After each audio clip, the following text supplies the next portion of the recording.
الحمد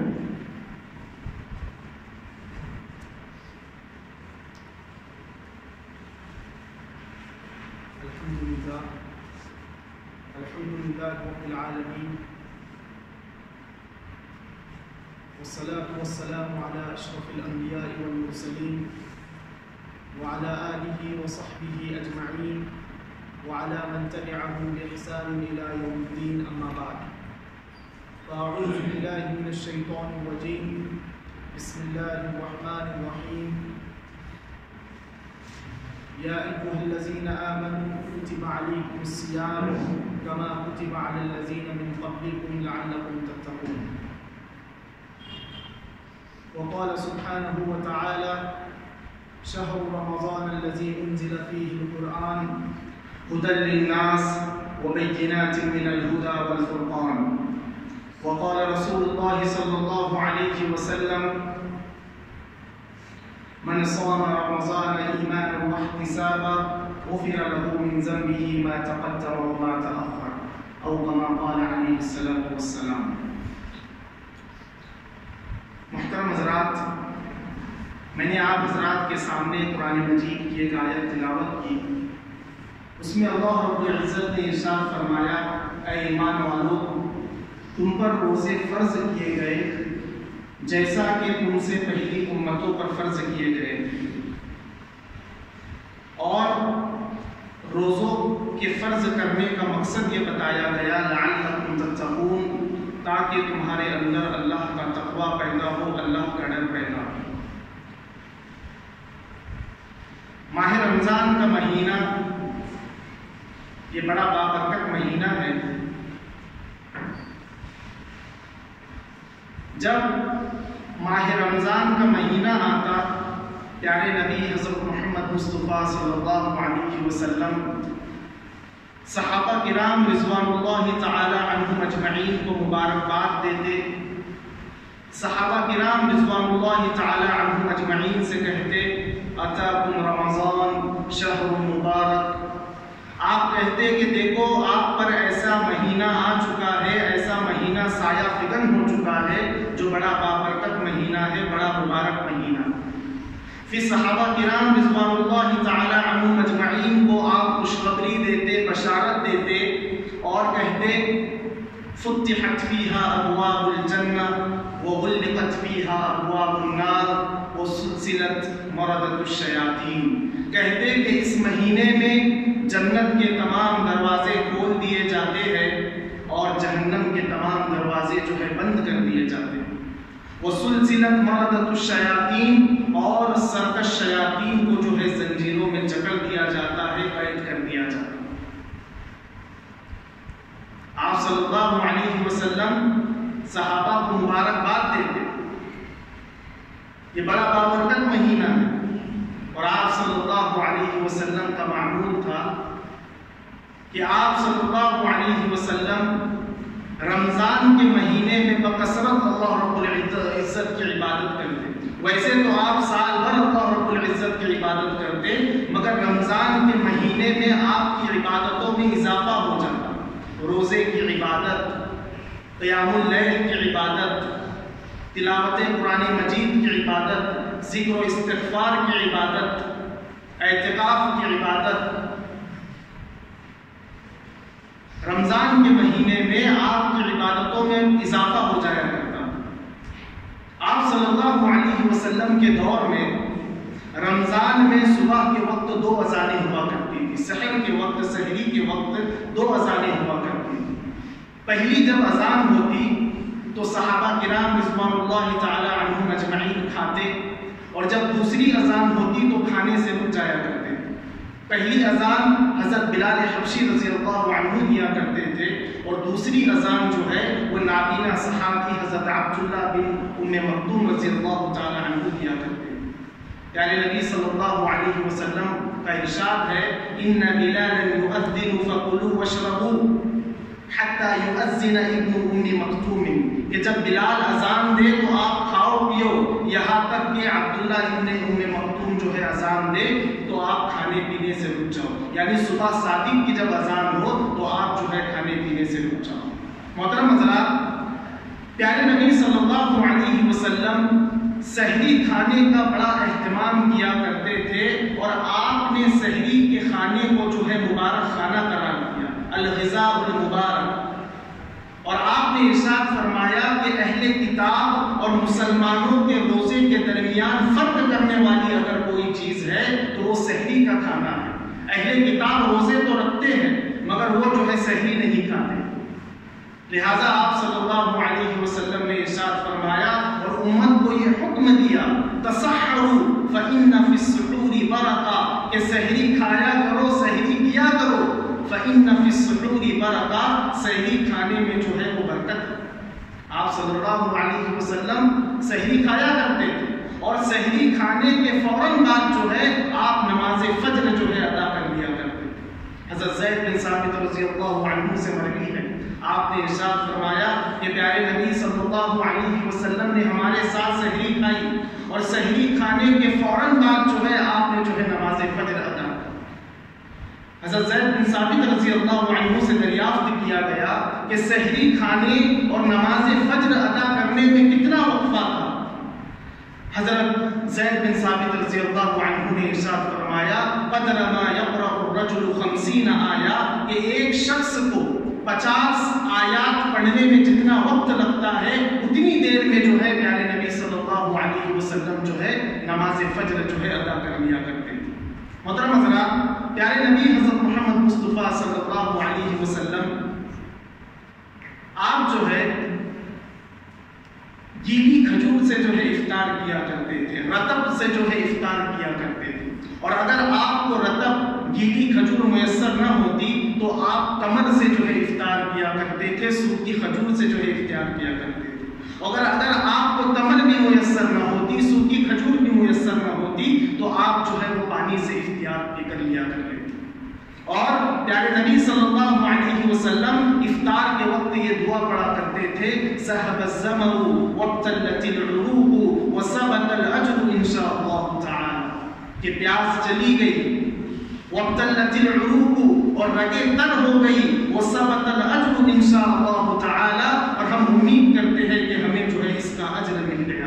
آپ جو ہے روزہ افطار کے وقت یہ دعا پڑھنے کا اہتمام کیا کرتے ہیں، اور آپ صلی اللہ علیہ وسلم بحالت روزہ، روزے کی حالت میں پچنا بھی لگایا کرتے ہیں۔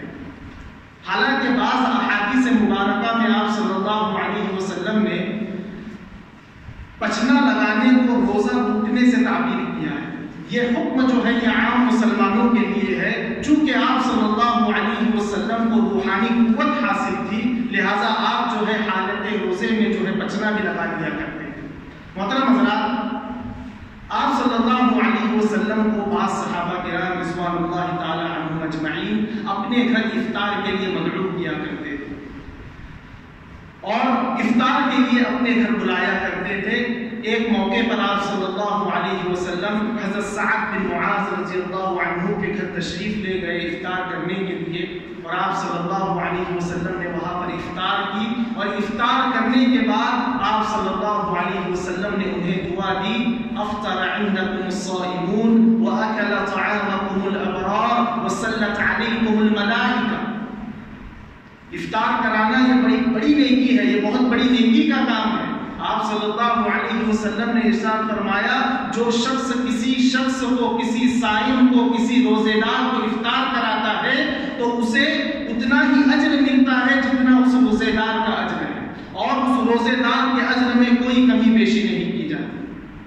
اور افطار کرانے کا مطلب یہ نہیں ہے کہ آپ بڑی افطار پارٹی رکھیں اور بہت بڑا افطار کا جو ہے انتظام کریں۔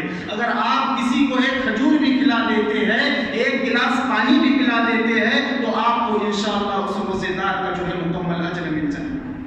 افطار کرانا یہ بڑی عظیم نیکی ہے۔ حضرت عبداللہ بن عمر رضی اللہ تعالی عنہ کی تعلق سے آتا ہے کہ آپ رمضان کے مہینے میں غریبوں مسکینوں کے ساتھ افطار کیا کرتے تھے، غربا و مساکین کو جمع کرتے، انہیں بھی افطار کراتے، اور ان کے ساتھ جو ہے آپ افطار کیا کرتے تھے۔ محترم حضرات، پیارے نبی حضرت محمد مصطفیٰ صلی اللہ علیہ وسلم 100 میں وصال رکھا کرتے تھے۔ صوم وصال کسے کہتے ہیں؟ صوم وصال کہتے ہیں کہ آپ روزہ رکھتے اور پھر دوسرا روزہ جو ہے کنٹینیو کرتے، افطار نہیں کرتے، کچھ نہیں کھاتے، ایک روزہ اس کے بعد فوراً جو ہے دوسرا روزہ، آپ جو ہے صوم وصال رکھا کرتے تھے۔ صحابہ کرام رضوان اللہ تعالی عنہم اجمعین نے آپ سے خواہش ظاہر کی کہ ہم بھی آپ کی طرح صوم وصال رکھنا چاہتے ہیں۔ آپ صلی اللہ علیہ وسلم نے صحابہ کو منع کر دیا۔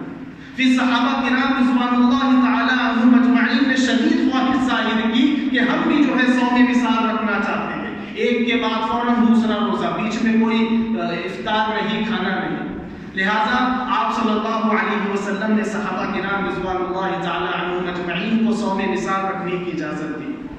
جب ایک دن گزر گیا، 2 دن گزر گئے اور دوسرے دن جو ہے چاند نظر آیا تو آپ صلی اللہ علیہ وسلم نے افطار کر لیا، اور آپ صلی اللہ علیہ وسلم نے صحابہ سے کہا کہ اگر آج چاند نظر نہیں آتا تو میں اس روزے کو کنٹینیو کرتا، اس روزے کو جو ہے جاری رکھتا، تاکہ آپ جو ہے آئندہ جو ہے وہ صوم وصال رکھنے کی خواہش ظاہر نہ کریں۔ شروع میں جب روزہ فرض ہوا تو اس وقت روزہ کا معاملہ یہ تھا کہ اگر کوئی شخص افطار نہیں کرتا تھا تو اسے جو ہے روزے کو کنٹینیو کرنا پڑتا تھا، اسے جاری رکھنا پڑتا۔ اگر افطار کا وقت نکل جائے تو اسے دوسرے دن کا بھی جو ہے روزہ رکھنا پڑتا تھا، اسے جو ہے پھر بیچ میں کچھ کھانا پینا نہیں پڑتا تھا، اور نہ ہی وہ اپنی بیوی سے ازدواجی تعلقات قائم کر سکتا۔ شروع کے دور میں جب روزہ فرض ہوا تو یہ تھا۔ اب ہوا یوں کہ ایک صحابی حضرت قیس بن سرمہ رضی اللہ عنہ، آپ کسان تھے، دن بھر مزدوری کر کر گھر پر تشریف لائے اور بیوی سے کہا کہ افطار کا وقت ہو گیا ہے، کچھ کھانے کے لیے لے کر آ جاؤ۔ تو بیوی کھانے کو گرم کرنے لگی۔ اب ایک کسان جو ہے تھکا ہارا رہتا ہے، ان کی آنکھ لگ گئی اور وہ سو گئے۔ جب آپ کی آنکھ کھلی تو کیا دیکھتے ہیں کہ جو ہے افطار کا وقت جو ہے گزر چکا ہے، لہٰذا دوسرے دن بھی آپ نے جو ہے روزہ رکھ لیا، اور دوسرے دن جو ہے آپ کی حالت بڑی خراب ہو گئی، آپ میں بالکل سکت نہ رہی۔ لہٰذا اللہ تعالیٰ نے ہم پر یہ احسان کا معاملہ کیا کہ یہ جو کنڈیشن تھی اس کو ختم کر دیا، اور اب جو ہے اگر کوئی سحری جو ہے اپنے افطار جو ہے نہ بھی کرے تو اس کا جو ہے اسے روزہ جو ہے جاری نہیں رکھنا پڑے گا۔ محترم حضرات، روزے کے تعلق سے ایک اہم بات ہمارے ذہنوں میں یہ رہنی چاہیے کہ ہمیں یہ حکم دیا گیا ہے کہ ہم افطاری میں جو ہے جلدی کریں۔ آپ صلی اللہ علیہ وسلم افطاری کرنے میں بڑی جلدی کیا کرتے تھے، اور آپ صلی اللہ علیہ وسلم نے ارشاد فرمایا یہ امت میں خیر اور بھلائی باقی ہے جب تک یہ امت جو ہے افطار کرنے میں جلدی کرے۔ افطار کرنے میں جلدی کا مطلب یہ ہے کہ جیسے ہی سورج غروب ہو ہم جو ہے فوراً افطاری کر لیں۔ ہم میں سے کچھ لوگ احتیاط کے نام پر سورج غروب ہونے کے بعد بھی اس کے بھی 4-5 منٹ بعد جو ہے افطار کرتے ہیں، حالانکہ شریعت ہم سے یہ مطالبہ کرتی ہے کہ سورج غروب ہوتے ہی ہمیں جو ہے افطار کرنا ہے۔ پیارے نبی صلی اللہ علیہ وسلم افطار کرنے میں جو ہے جلدی کیا کرتے ہیں۔ محترم حضرات، ویسے ہی ہماری شریعت نے ہمیں یہ رخصت دی ہے کہ اگر ہم رمضان کے مہینے میں اگر سفر کر رہے ہیں تو سفر میں جو ہے ہم روزے کو چھوڑ سکتے ہیں۔ یہ شریعت نے ہمیں رخصت دی ہے کہ رمضان کے مہینے میں اگر ہم سفر میں ہیں تو سفر کی وجہ سے جو ہے ہم روزے کو چھوڑ سکتے ہیں، اور بعد میں جو ہے اس کی جو ہے قضا کر سکتے ہیں۔ صحابہ کرام رضوان اللہ تعالی عنہم اجمعین حالت سفر میں روزے کو چھوڑا بھی کرتے تھے، اور کچھ صحابہ جو ہے روزے رکھا بھی کرتے تھے، اور کوئی جو ہے ایک دوسرے کو بلا بلا نہیں کہا کرتا۔ حضرت حمزہ بن عمر الاسلمی رضی اللہ تعالی عنہ پیارے نبی صلی اللہ علیہ وسلم کی خدمت میں حاضر ہوئے اور ارشاد فرمایا، اے اللہ کے رسول، میں بڑی کثرت کے ساتھ سفر کرتا ہوں، میں ہمیشہ سفر میں رہتا ہوں، کیا میں رمضان کے روزے ترک کر دوں؟ آپ صلی اللہ علیہ وسلم نے ارشاد فرمایا، یہ اللہ رب العزت کی جانب سے دی گئی آپ کو ایک رخصت ہے، اگر آپ اس رخصت پر عمل کریں تو بہت بہتر ہے۔ لہٰذا شریعت نے ہمیں یہ اجازت دی ہے کہ حالت سفر میں جو ہے ہم روزے کو ترک کر سکتے ہیں، بعد میں اس کی قضا کر سکتے ہیں۔ ایک مرتبہ آپ صلی اللہ علیہ وسلم کیا دیکھتے ہیں کہ مدینے میں ایک شخص ہے، وہ شخص بڑا نڈھال ہے، تھکا ہوا ہے، اور لوگ جو ہے اس کے چہرے پر پانی مار رہے ہیں، کوئی اسے ہوا کر رہا ہے۔ آپ صلی اللہ علیہ وسلم نے پوچھا کہ کیا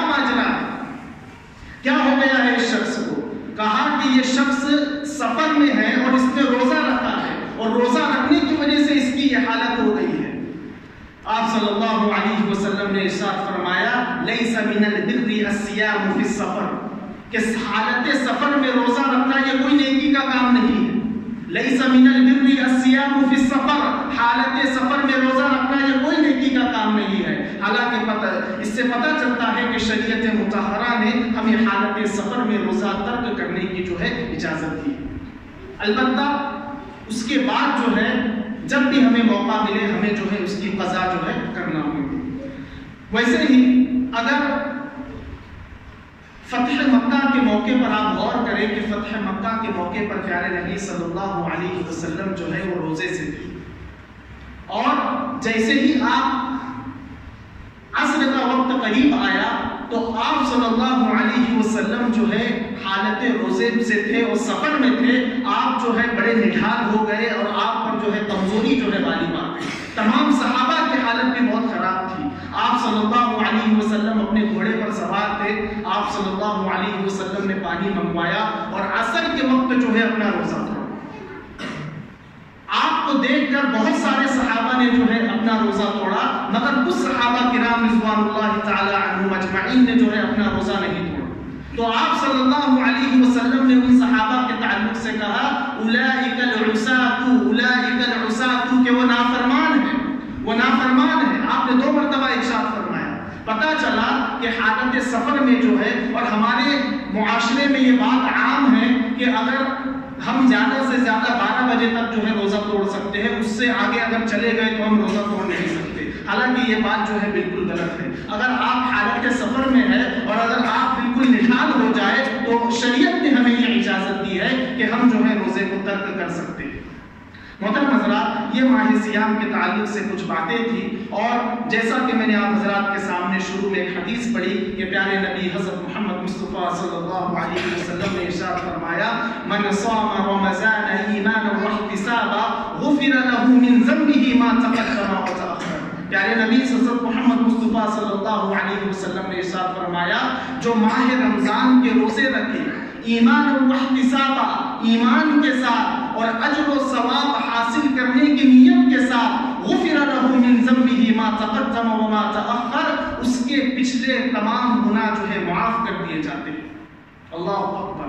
اور قیام اللیل کے تعلق سے ارشاد فرمایا من قام رمضان ایمانا واحتسابا غفر له من ذنبه ما تقدم وتأخر، جو ماہ رمضان میں ایمان اور اجر و ثواب حاصل کرنے کی نیت سے راتوں کا قیام کرے، تراویح کا اہتمام کرے، اللہ رب العزت اس کے پچھلے تمام گناہوں کو جو ہے معاف فرما دیتے ہیں.